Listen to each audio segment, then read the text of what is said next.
la professeur Makasi Boul. Au lieu de mettre la TV pour rendre même vie dans l'insécurité.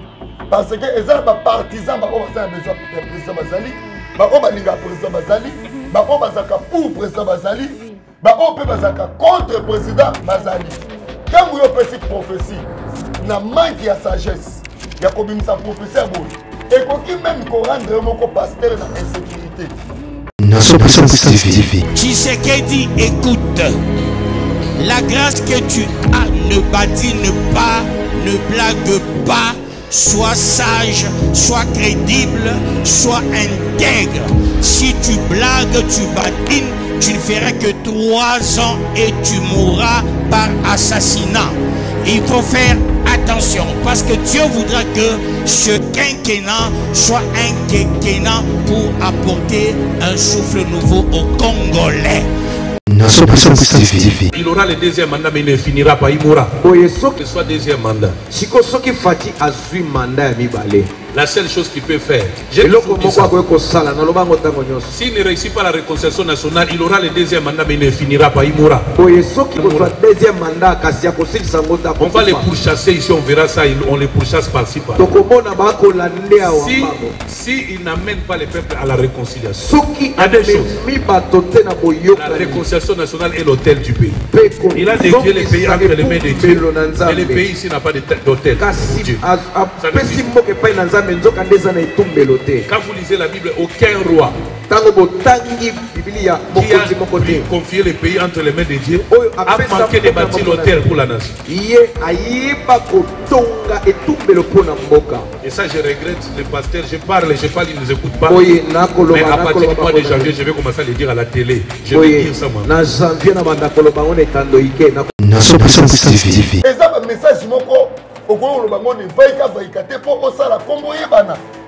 Oh, ils ont ça la combo. Même hier, mon pasteur, mieux que la moitié.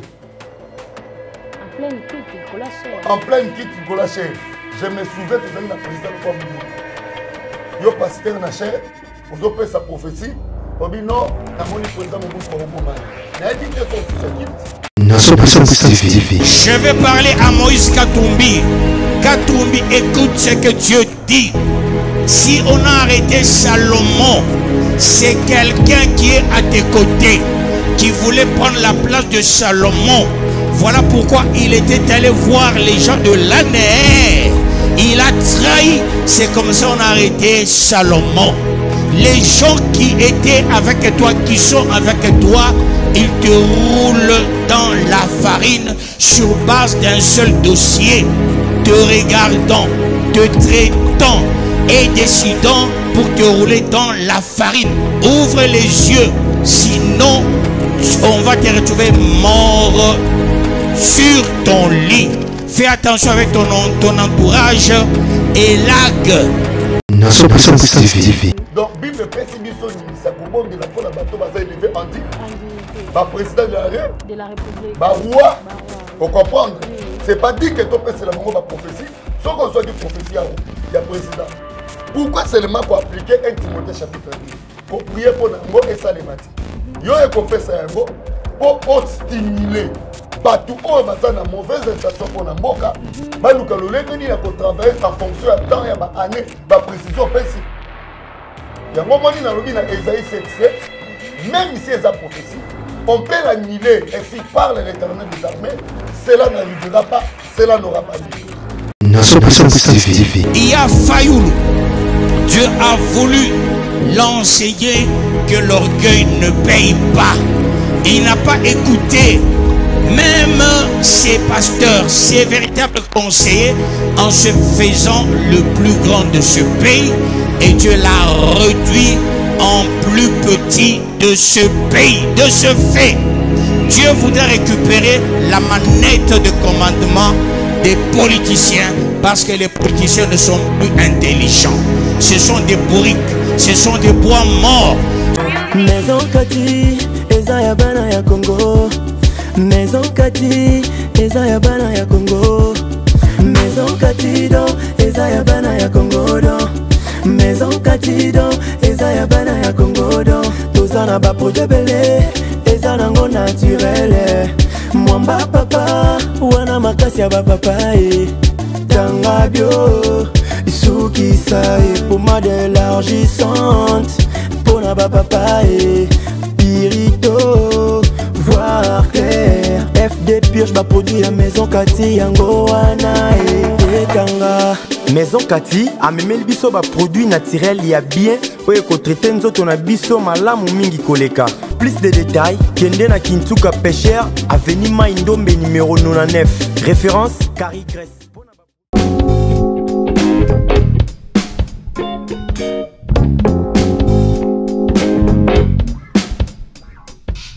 Mbote na balandi nyonso ya Évangéliste Ekuchu TV, mbote na ba Olanda biso pe na kati ya Nation Puissante Télévision. Merci na abonné na biso, merci pour la fidélité, merci pour la confiance. Vous continuez à s'abonner massivement, gratuitement à na kati ya Évangéliste Ekuchu TV, abonnez-vous massivement.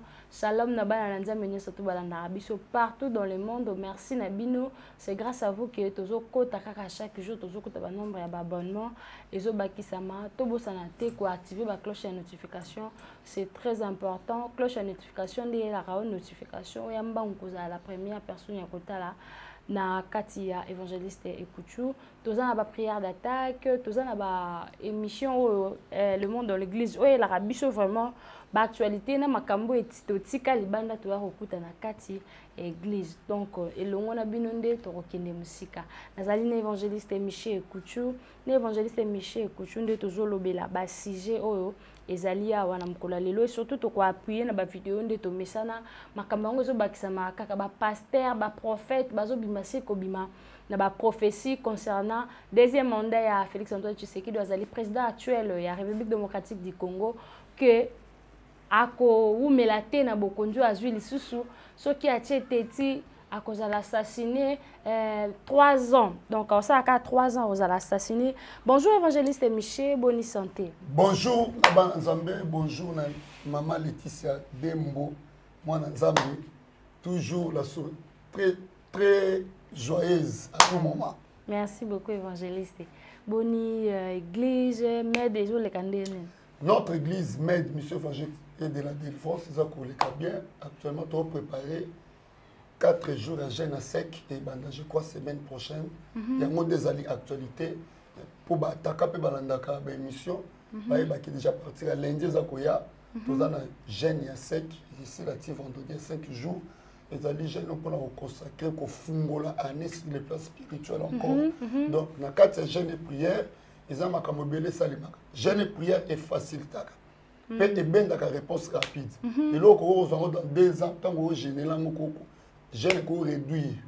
Dans 2 ans, mais réduire. Comme même 6 mois, même 3 mois. Donc, je ne présente la capacité, ma casse, il y a que la vie à Moutou. Il y a un moment même hier, à longue mission avec une mokile, à ça qui 40 jours à jeûne et prière. Il y a des combats où il y a qu'à se présenter. Sur les moutons, jeûner mingi. Pour jeûne, premièrement, et affaiblir sa ennemi. Donc, nous devons combattre aux autres gênés mingi, pour rendre ennemi faible. Nous devons et rendre la puissance et fungula la porte sabatu. Ngana eba kana 2008. Na saka jeune une semaine avant 7e jour, nous avons fungula jeune pour l'obito na clôturer téléphone et le lit, ba benga na zo musala sans demande d'emploi. Musala yango bimaka même na kene bakasai ba bandundu na kenda même ti 2 kasai na bandundu voilà 3 professeurs là qui gênent donc gêne la capacité il y a quoi tirer une forte bénédiction pour rendre kamutu pire et rendre kamutu pire tant au gêner au comme la vie sanctification et au banga même que ça lisum parce que état on est état moko surnaturel état original de yeso nous état original et puis gêne et ça a la capacité pour les démons pour supporter gente pour les démons na mingi kolia to mu mutazo lia mingi biso to ndo lia mingi ngana ba no sisa debi kola fufuna na sa ko mama sangu na sali parti donc na ebité libumo ngo so yiki na ba ndubilo na okendo wapi mais tant on a le kala délivrance ba démon ba tenya ou ba nyamo ezaka na ngulu wala ezaka nzoto la ngai donc kolia za grave mais tant la bongo le motema na like ba délivrance collier comme un peu modéré la correction collier mingité via ma charge tout ça Donc, jeûne est très important. Moutounion soit kolandanga à partir semaine prochaine, lundi le 15, 4 jours à jeûne et prière. Moutou tout, oaza concernant côté 18h tout fungoli. Tongo ti 18h. Tongo ti 18h. À sec. Collier le côté pendant la journée ni comme à partir de 18h vous fungoli na moitié à moto na moins libre. Vraiment. Bana ya nzambe nyonso surtout batakan. Na batakan nyonso to bandi jeune à partir ya lundi le 15 donc to zalawana. To gêner ensemble pour tout tikani na biso na maboko ya nzambe. Évangéliste Miché na olinga to bana na vidéo e kokamwisa yo en tout cas kokamwisa bana na nzambe ba propos ya pasteur oyo e kamwisi comme deuxième vidéo na année 2024 on a la moni e bisakoli kakake président kokufa pasteur wa memi susu akesu musika lobi a kokufa na assassinat en tout cas e kamwisinga. Évangéliste Michel Landango Montréal et puis bata continent bateau bazo landa biso balanda et puis tozonga évangéliste Michel a mais un peu ko éclaircir biso concernant ba makambo ndingezo kendela suivant les images. Tshisekedi, écoute, la grâce que tu as ne badine pas, ne blague pas, sois sage, sois crédible, sois intègre. Si tu blagues, tu badines, tu ne feras que 3 ans et tu mourras par assassinat. Il faut faire attention parce que Dieu voudra que ce quinquennat soit un quinquennat pour apporter un souffle nouveau aux Congolais. Parce qu'on a toujours vu les Congolais comme les idiots. Dieu a placé Tshisekedi en lui donnant une épée. Et cette épée, c'est pour mettre en mal tous les ennemis. Je vais parler à Moïse Katumbi. Katumbi, écoute ce que Dieu dit. Si on a arrêté Salomon, c'est quelqu'un qui est à tes côtés, qui voulait prendre la place de Salomon. Voilà pourquoi il était allé voir les gens de l'Aner. Il a trahi. C'est comme ça qu'on a arrêté Salomon. Les gens qui étaient avec toi, qui sont avec toi, ils te roulent dans la farine sur base d'un seul dossier, te regardant, te traitant et décidant pour te rouler dans la farine. Ouvre les yeux, sinon on va te retrouver mort sur ton lit. Fais attention avec ton entourage. Et Lag, il y a Fayoulou. Dieu a voulu l'enseigner que l'orgueil ne paye pas. Il n'a pas écouté même ses pasteurs, ses véritables conseillers, en se faisant le plus grand de ce pays. Et Dieu l'a réduit en plus petit de ce pays. De ce fait, Dieu voudrait récupérer la manette de commandement des politiciens, parce que les politiciens ne sont plus intelligents. Ce sont des bourriques, ce sont des bois morts. Il aura le deuxième mandat, mais il ne finira pas. Il mourra. Que soit deuxième mandat. La seule chose qu'il peut faire, s'il ne réussit pas la réconciliation nationale, il aura le deuxième mandat, mais il ne finira pas. Il mourra. On va les pourchasser ici, on verra ça, on les pourchasse par-ci par-là. Si il n'amène pas le peuple à la réconciliation, il y a des choses. La réconciliation nationale est l'hôtel du pays. Il a dédié les pays entre les mains de Dieu. Et le pays ici n'a pas d'hôtel. Quand vous lisez la Bible, aucun roi qui a confié le pays entre les mains de Dieu a manqué de bâtir l'hôtel pour la nation. Et ça, je regrette les pasteurs. Je parle, ils ne nous écoutent pas. Mais à partir du mois de janvier, je vais commencer à le dire à la télé. Je vais dire ça moi. Vraiment. Bah propos ya prophète eza tellement makasi, tellement fort que ngakutu na bangi na place na évangéliste Miché to landi ngai na yo ndenge pasteur azoloba. Faut asala très attention abanga déjà que ba préparation ya mabe ezali. C'est yeba makambo na prophète. Ko fane ko zala na assassinat. Na nile prophétie ou. N'annulez prophétie par le nom de Jésus-Christ. Amen. Cela n'arrivera pas, cela n'aura pas lieu. Totangela on Ésaïe 7:7. Ma commis est simple. Bible lobby na Ésaïe 7:7. eza ba prophétie moko très sensible pour na mboka mais pour na mokonzi mboka biso basala nzambe toza ba gardien ya mboka na ndenge ya kokengela mboka na prière. Ésaïe 7:7 c'est la Bible dit ainsi parle l'Éternel des armées, cela n'arrivera pas, cela n'aura pas lieu. Première condamnation na ye nango take mosala nzambe. Ko pesa prophétie pour la mokonzi mboka eza mabe te eza malamu. Mais ba prophétie eza sensible ko leka nango na média koloba eza kama bemingi pona sécurité ya mboka. Parce que même yo pe mosala nzambe wana okoyi koloba prophétie mais bato bako ko analyser bako mona ope mabe lisusu. Il y a des prophéties comme ça ceux qui osent mutu réellement nzamba lobeli yo. Pourquoi pas ko senga audience OK la présidence parce que na mona kango pe na 2020 évangéliste Kabundu alesa a sengaka audience azaka na prophétie contre mokonzi mboka mais alobi na olobango na TVT na osenga nde audience. C'est ça la sagesse.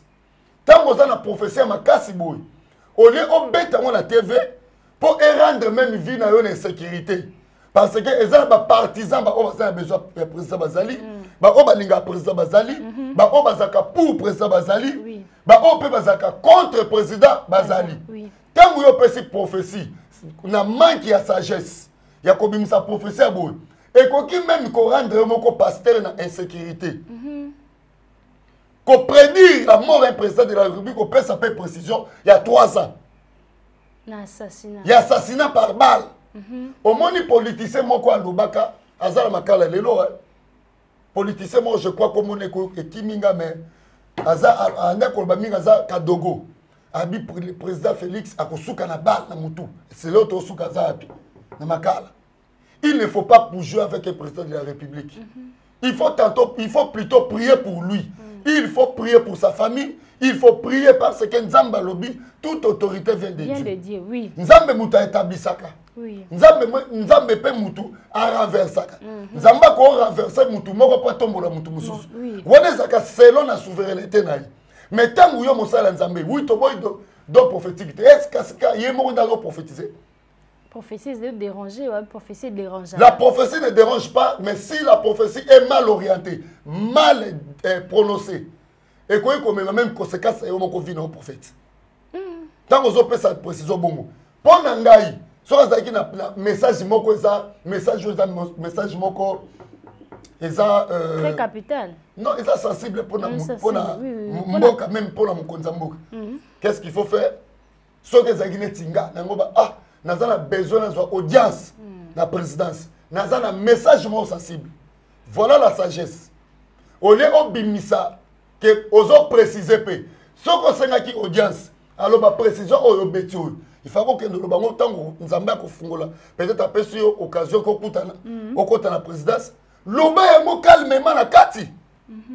Et ça, un message au cours de l'Obango, pour la combo. Oh! Et ça, même si je passe, que la moitié. En pleine quitte, il colle cher. En pleine quitte, il colle cher. Je me souviens, tu as eu un président de Mobutu. Yo pasteur na cher, vous avez sa prophétie. Vous avez dit non, na moni président Mobutu au Bomai. Na habité ça aussi sa quitte. Ba pasteur na biso ya tant na 5e génération, na ba prophète. Et l'autre raison zanga bango ma Laetitia, on dirait comme si bazanga délivrance. Oh. Il y a des pasteurs, des prophètes non délivrés. Pour Mouton, dans le Saint-Esprit, à cause de la conduite par l'Esprit de Dieu. Et l'Esprit de Dieu, c'est l'Esprit de la sagesse. Oui. Et personne m'a dit, le loco est solo. Son a l'obien moboy. Même vie n'a pas en danger. Faut même. Na lukalo lenge moko boye. Cet esprit sans la sagesse, il y a ko lukalo lenge ko comme sa message na qui de droit. Oui, oui, oui. Ils vont se bacaler pour nous rejoindre l'audience. Non, à chaque fois, si on se présente, on a besoin. Au coup de la présidence de la République, même Inga, même Yo, si on est dans la cité de Loya, au bandit, tu as la procédure est normale aux citoyens. Nous avons besoin de la président, nous avons besoin de côte boy. C'est ça. C'est facile au coup de la président. C'est facile. Sauf qu'il y a une voie normale au coup de réception, se présenter, base d'identité, tout. C'est facile. C'est leur connaissance. Vous comprenez? Donc c'est un peu ça. Tant que vous avez un message à président de la République, il faut qu'on ait bandé à couper ça. Ça a la sagesse. Et ça, il faut qu'on ait un don et un mais ça, il faut utiliser un autre coup. La profession est une mingi. Est-ce que c'est solo? Mais non, comme on peut profiter en on est besoin de prier pour la Konzamo. Donc, c'est dans la Bible, 1 Timothée chapitre 2. 1 Timothée chapitre 2. Le titre de Barasoto, ça la bouille, il faut attendre la Bible, verset moko, pour épaisser ça moi en plein dans l'émission. 1 Timothée chapitre 2, premier verset. La Bible dit, je exhorte donc avant toutes choses à faire des prières, des actions de grâce et des requêtes, des actions de grâce pour tous les hommes, pour les rois, pour tous ceux qui sont élevés en dignité, afin que nous menions une vie paisible et tranquille, et en toute piété et honnêteté. Cela est bon et agréable devant Dieu et devant Dieu notre Sauveur. Amen. Amen. Vous comprenez? Oui, oui. Donc, Bible Pessibiso Ningisa Kobon de la Pola Bato Baza élevé en dignité. Président de la République. Roi. Oui. Vous comprenez? Oui, oui. C'est pas dit que toi c'est la prophétie. Sauf qu'on soit qui prophétie, il y a président. Pourquoi seulement qu'on applique 1 Timothée chapitre 2? Qu'on prie pour Nango et Salemati. Yo et qu'on paie ça pour stimuler. Batou o baza na mauvaise intention pour Namboka. Baluka lolengeni na ko travailler en fonction de temps et ba année, ba précision pesi. Yango moni na lobi na Esaïe 7:7, même si c'est la prophétie, on peut l'annuler et si parle l'Éternel des armées, cela n'arrivera pas, cela n'aura pas lieu. Oui, vraiment. Et comme évangéliste, ba prophétie yango o e la rabatu boye mingi pour Namboka. Ba pasteur yango na ebité kozala prophète ezakaka mateya mukie prophétie belé tondeni. En réalité, quand vous dobenga biso prophète parce qu'il faut comprendre dans l'Ancien Testament, ba prophète bazaki mingi basé sur la prophétie. Et puis l'esprit de Dieu ezaki vraiment permanentité et ben là qu'on y est quitter les saisir et puis prophétie et puis révélation après et mais tant qu'on parle dans temps de la grâce dans moment où tous allés sauf qu'on a prophète quand on parle d'un prophète en temps de la grâce c'est-à-dire il faut être un prophète enseignant de la parole de Dieu. Prophète enseignant de la parole de Dieu. Mais oui, un prophète il faut enseignant la parole de Dieu. C'est pas dit de donner des prophéties comme ça. Ils ont risqué dans une vie au Moko, au Katangona Mukuse, ou soit au créé un combat Moko Boé. Yamakaso Bando Tambola, aux oeufs tout ça parce que Mokil Nabiso Ezamabe Makasi, au cause d'un Ngolu Yanzambe, mais ce qu'on dit comme Batelate, Mabé comme là. Et comment la Bible?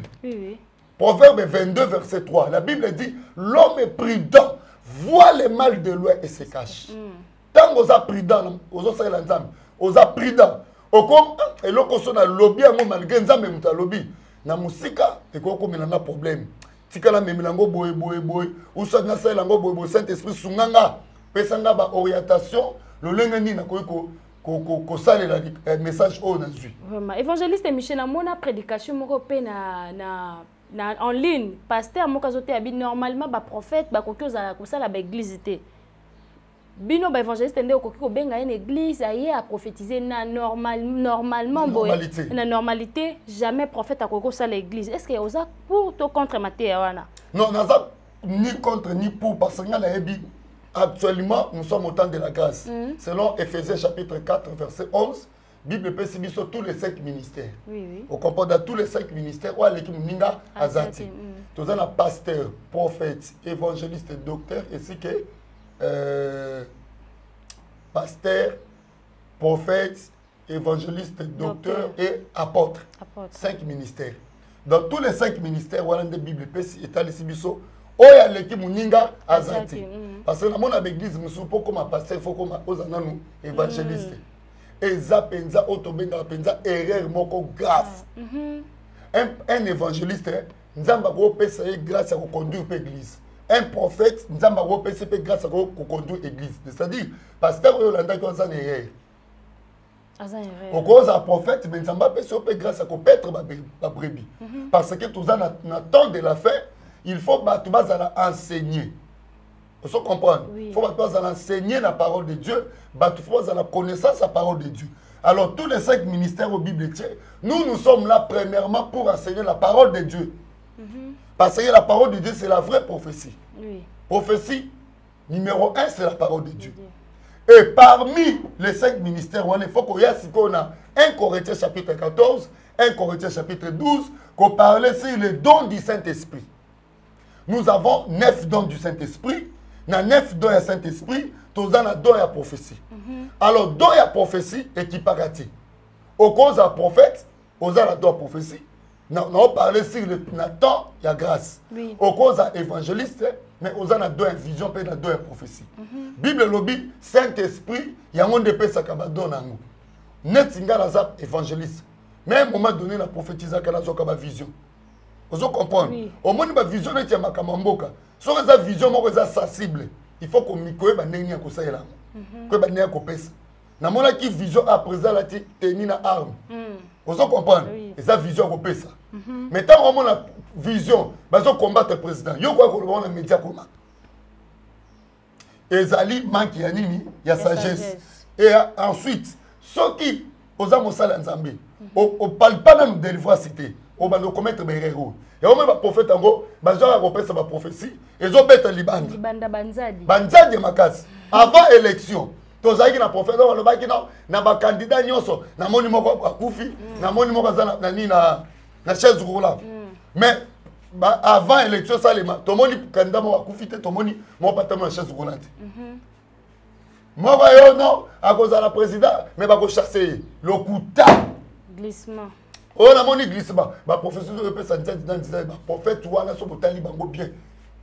Bazar va délivrer. Bazar la ténèbre. Oh. Bazar mili mon mabé. Bazar la ténèbre quand c'est bon. Parce que tu as là. Mouton dans Saint-Esprit à ce contrôle-là. La Bible dit le juste se protège et le mal ne le touche point. Tant que moi, Nzambe, Moussa Nzambe, on peut se protéger et on peut faire Nzamba battre là. C'est ça. Vraiment, merci beaucoup évangéliste Michel. Donc comme il a biso na suka émission mkola lelo ba nzambe balande biso partout dans le monde obisi bango nini. O ba surtout ba côté année 2024 na mikakatano. Nzamba pambola bino to bandi année oyo na lobaki nzamba talisa que c'est encore possible avec Dieu. Na zobondela ba kai belé ba to ba problème grave. Oui. On a bouton za problème mari de nuit femme de nuit. On a problème de maladie qui ndaka te vanda na nzoto mela ba kis nango. Vous avez un problème au bon takati. Moussale kangama, mbongo kangama, ba dossier funga makati, masque de vieillesse, envoûtement. Dans le bon de la peau, on a combat Jésus-Christ. Amen. S'il faut même qu'on prophétise, en particulier au solo là. Nzambe o akoloba na opesa. Vous comprenez? Ko bangelo côté service ça ya fait, ya fait. Et ensuite, nous avons une contribution pour acheter à parcelle l'église. Actuellement, c'est quand nous avons ça, Moussale Nzambe to loué. Nous avons une contribution pour nous toucher. Nous avons soutenir Moussala Nzambe. Numéro d'engagement affiché, plus 243 9 98 99 36 59. Aux amènes na Lupango, le mot Kabila Nzambe pesa biso. Ah, on est Kinshasa. Dans Lupango, au pesa biso to l'église. Et ça peut problème te to ko bonde Nzambe pona. Vraiment. Pe Nzambe atika la nyuma mutute ko pambola. Amen. Vraiment un peu ya mukie na zakinango. Yangwana na pesi mbote mingi na Florence Aguise aussi comme ça na pesi mbote na maman apôtre Catherine Santos depuis Canada na Winnipeg, maman Colette Scalo, sans oublier Marie Konga Béa na Londres. Zamba Pambolabi. Zamba Pambolabi no to kutana mikolo ezali koya soki kolo esazongi te. Bye bye. Bye bye. Maison Kati eza ya bana ya Congo. Maison Kati eza ya bana ya Congo. Maison Katido eza ya bana ya Congo do. Maison Katido eza ya bana ya Congo do. Tozana ba projet belé eza nango naturel. Mwamba papa wana makasi ya ba papa tanga bio isukisa pommade élargissante pona ba papa pirito voir clair. FD Purge va produire la Maison Kati yango wana ekanga. Maison Kati a memeli biso ba produit naturel ya bien oye ko traiter nzoto na biso malamu mingi koleka. Plus de détails, kende na Kintuka Pêcheur, avenue Maindombe numéro 99. Référence Carrie Grèce.